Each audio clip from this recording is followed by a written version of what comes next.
3 ans de travaux, 210 millions d'euros investis, un design signé Foster & Partners, un bâtiment certifié HQE pour haute qualité environnementale, le nouveau terminal 1 de l'aéroport Marseille-Provence, inauguré il y a tout juste 1 an, incarne bien plus qu'une simple modernisation.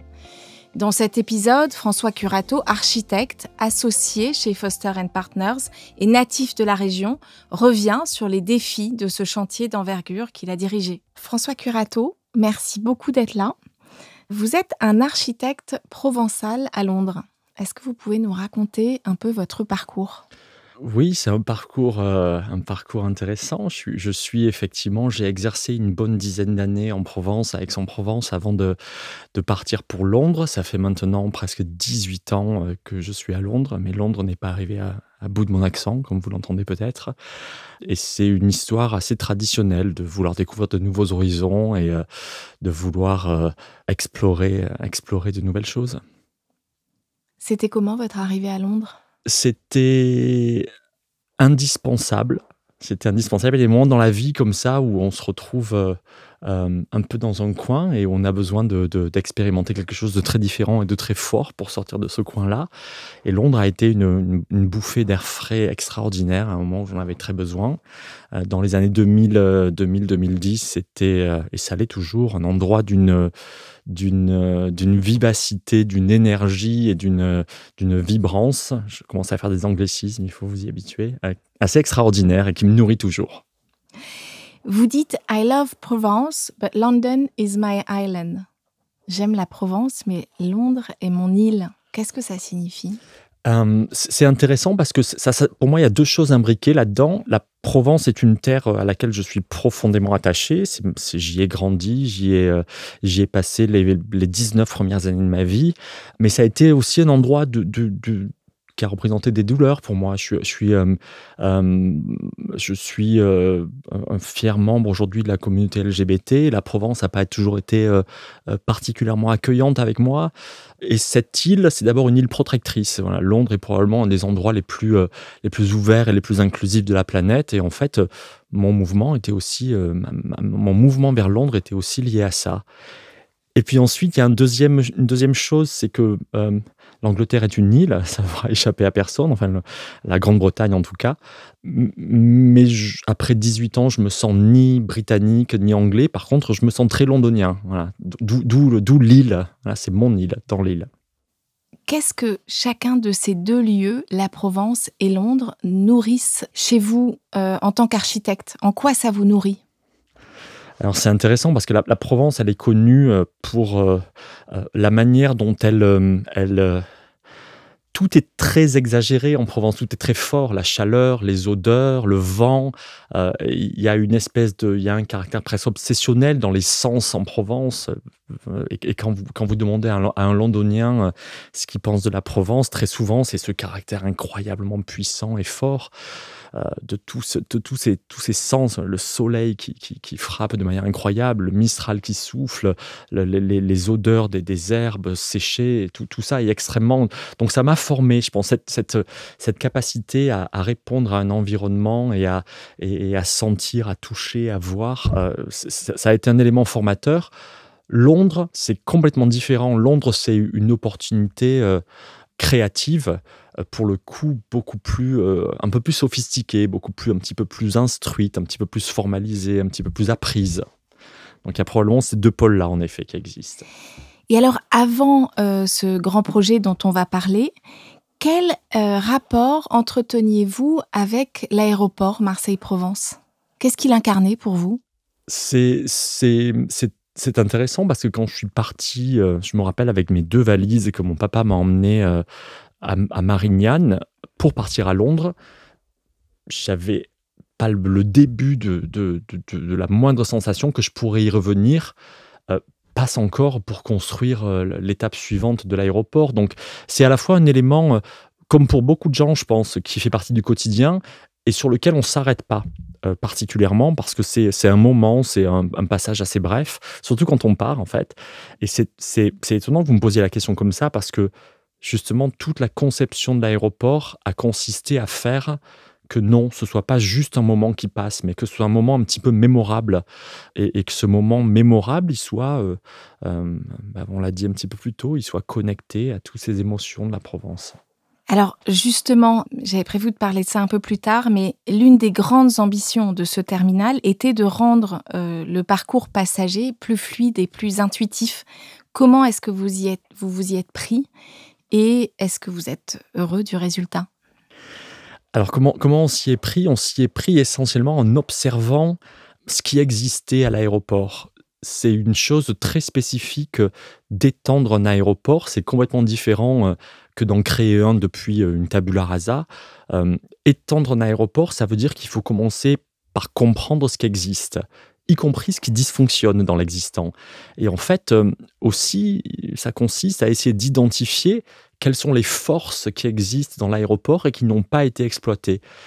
Et bien entendu, la force qui nous a tout de suite touchés, émus, et qui nous a donné envie de développer, quelque chose autour, c'était le Fernand Pouillon, c'était le hall historique de 1961, qui pour l'époque est une œuvre absolument extraordinaire, innovante, mais en même temps classique, espèce de dualité très provençale également, être innovant et en même temps être extrêmement classique.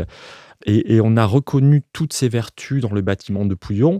Malheureusement, ces vertus avaient été un petit peu perdues. Elles s'étaient un petit peu dissipées, dissoutes dans des extensions progressives du terminal qui avaient un petit peu perdu son sens et son âme. Et donc, en fait, tout de suite, on a été obsédé par essayer de récupérer ce sens-là, récupérer cette âme.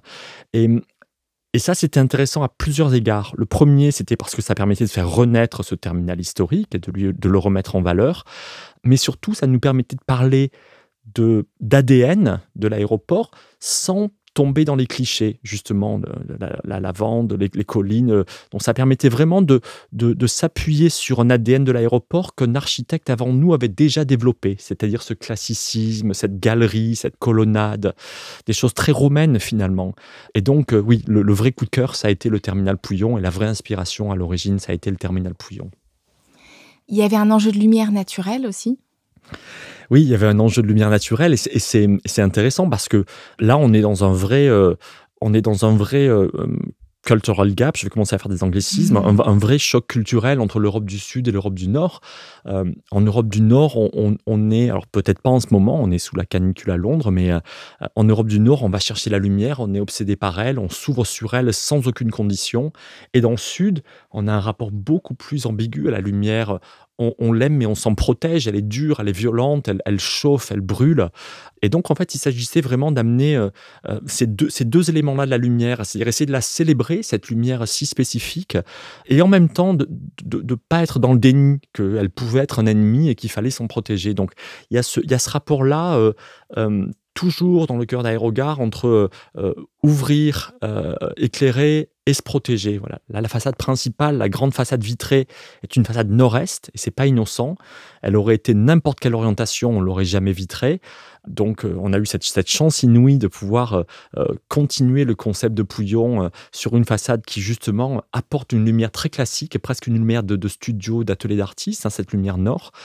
Les skylights, on a inventé donc un système de skylight qui reprend les caissons de 1961 de Fernand Pouillon. Pareil, avec cette dualité-là.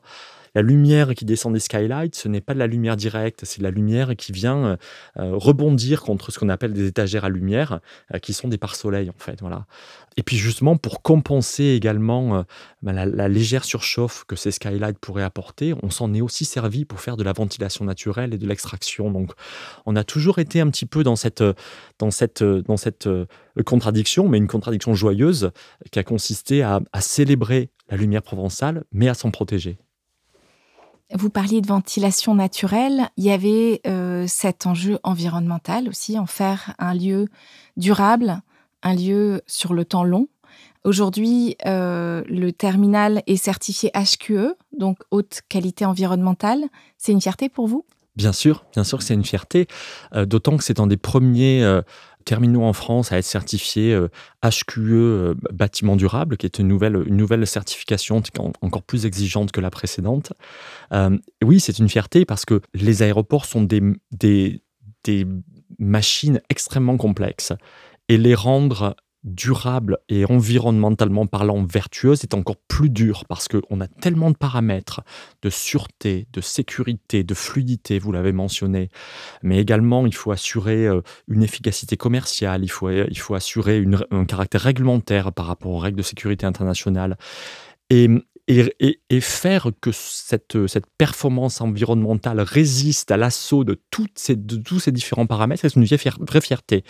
Et il y a quelques mesures phares, hein, comme par exemple, on a essayé de prescrire énormément de matériaux recyclés ou recyclables. On utilise 70% d'acier recyclé dans la structure, ce qui est assez extraordinaire, où on utilise exclusivement du béton bas carbone pour réaliser le sous-sol qui accueille le système de tri-bagages. Donc ça, c'est des éléments très phares. Mais il y a aussi des mesures beaucoup plus subtiles et beaucoup plus fines, comme par exemple, quand on fait une canopée de sécurité pour protéger la zone dans laquelle les passagers vont être checkés, vont être vérifiés en termes de sécurité, on va aller chercher des bois régionaux, des bois français. Quand on va essayer d'étendre le sol du bâtiment Pouillon, on va aller chercher les carrières d'origine qui sont pas loin elles non plus. Donc il y a plein de petits mouvements comme ça qui finalement, leur accumulation fait quelque chose qui est durable, qui est performant et qui s'inscrit dans une logique environnementale efficace. Il y a une autre chose qui était une autre spécificité de ce chantier, c'est qu'il fallait que le terminal reste en activité tout au long du chantier. Ça a dû être très compliqué à gérer en tant qu'architecte. Oui, ça a été un casse-tête absolument extraordinaire. On a commencé pendant le Covid, ce qui nous a permis de monter en puissance avec moins de passagers autour. Mais en tout état de cause, pendant les 3/4 du chantier, on a eu 10 millions de passagers qui ont tourné littéralement autour du chantier. Donc, on a travaillé avec des spécialistes, que ce soit nos amis de Rougerie Tangram ou de WSP, ou les équipes de CETEC, qui sont ce qu'on appelle un OPC, c'est-à-dire des gens qui font des opérations de planification et de gestion de chantier, qui sont des spécialistes. Donc, on a tous activé nos cerveaux, on s'est tous mis autour de la table pour essayer de comprendre comment on pouvait essayer de construire ce projet en essayant d'impacter au minimum les passagers existants. Et ça a touché vraiment cette réflexion tous les niveaux du projet.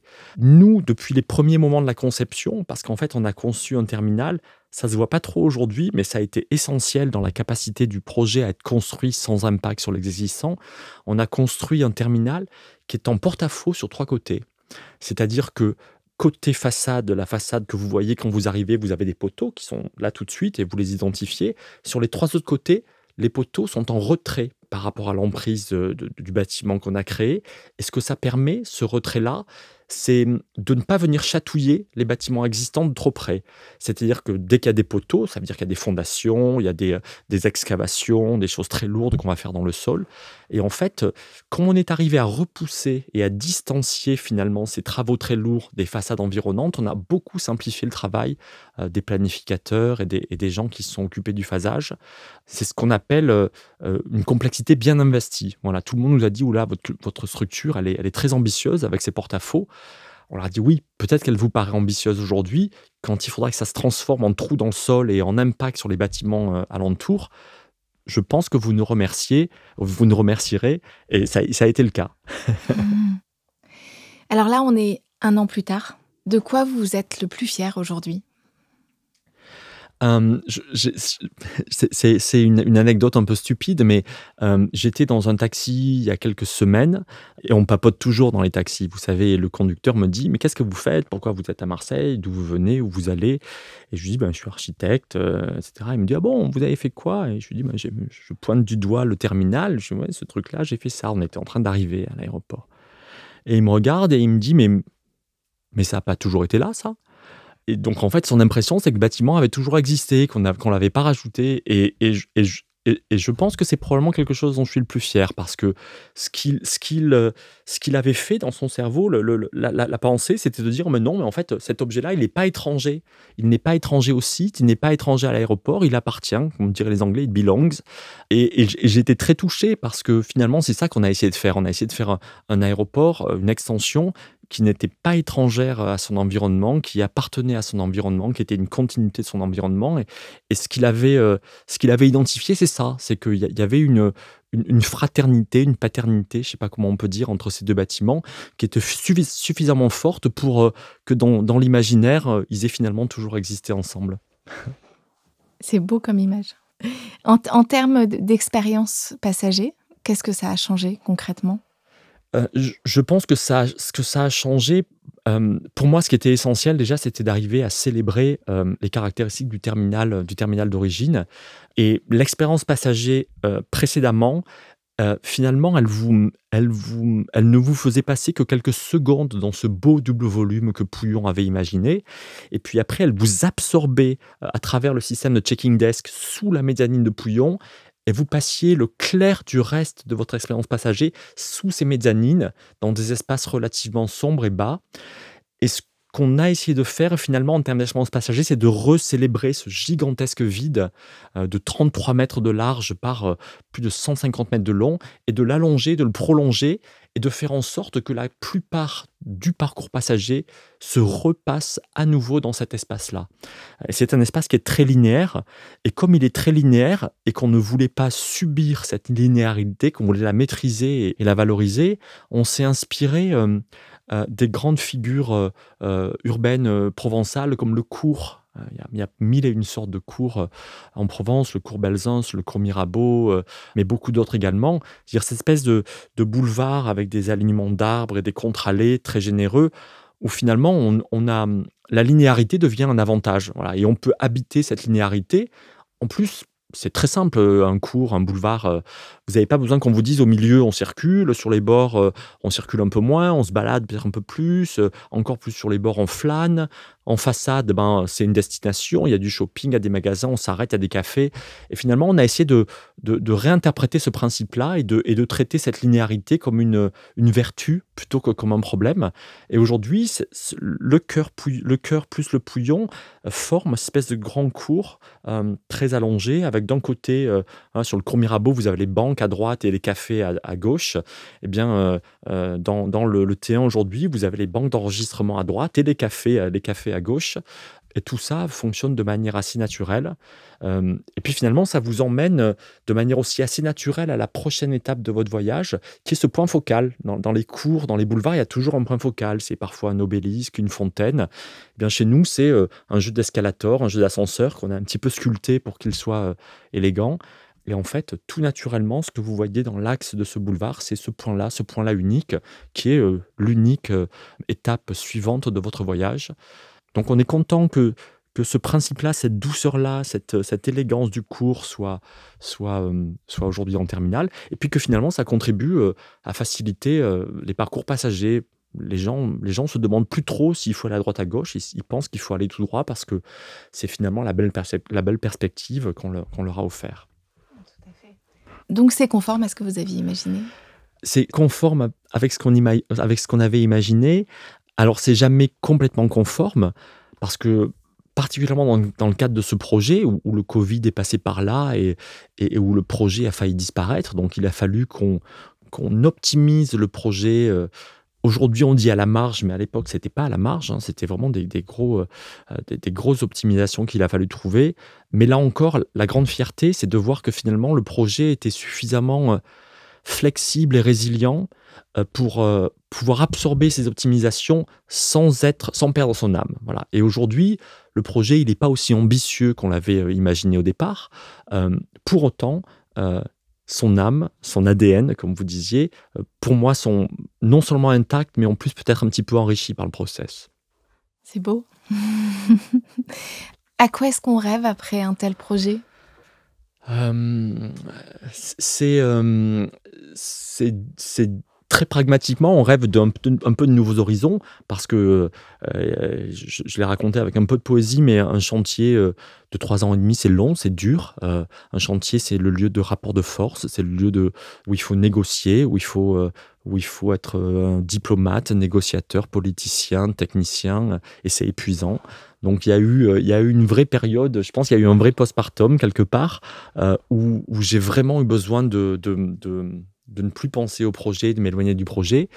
Et puis ça vous rattrape toujours. Et donc, ce qui se passe beaucoup dans la profession, c'est que quand vous réalisez un projet qui est vu comme un succès, eh bien, ça vous ouvre des portes qui sont identiques. Et on a la grande chance d'avoir été shortlisté pour étendre de manière un petit peu similaire un grand aéroport européen. Et on est en train de travailler sur ce concours. Donc, oui, j'ai fait quelques pas en arrière, mais pour finalement faire quelques pas à nouveau en avant pour me replonger dans le monde des aéroports européens. Est-ce que vous avez aussi envie d'autres projets en Provence ?